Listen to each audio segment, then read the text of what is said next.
kweli kulikuwa na shoti kubwa sana ya wataalamu wa mifugo. Wale wachache ambao walikuwa wizarani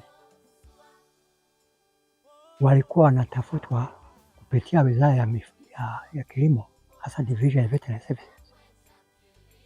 Jamani, tuna shida kule ya walimu. Je, kuna watu wakusaidia mza kuwatambua? Wana identify mtu halafu wanamuomba aende kufundisha kama anapenda. Na upande wa wanafunzi ilikuwa changamoto pia. Kuna baadhi ya kwa mfano laboratory ya Central Veterinary Laboratory na nyingine hizi zonal offices za Veterinary Investigation Centers ilikuwa na wataalamu mbalimbali wamesomea degree ya vet. Kwa hiyo wanakuwa approached. Jamani, kuna wanafunzi hapo, kuna watu ambao technicians ambao wanaweza qualify.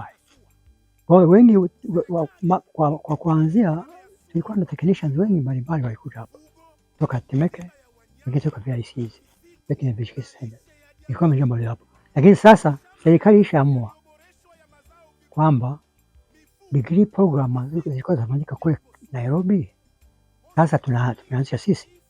Kwa hiyo hakuna wanafunzi tena kwenda kule Nairobi.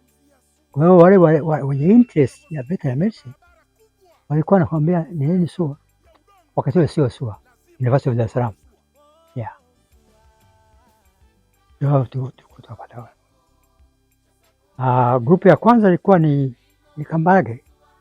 Hao ndio wale walikuwa qualified face vets mwaka 80.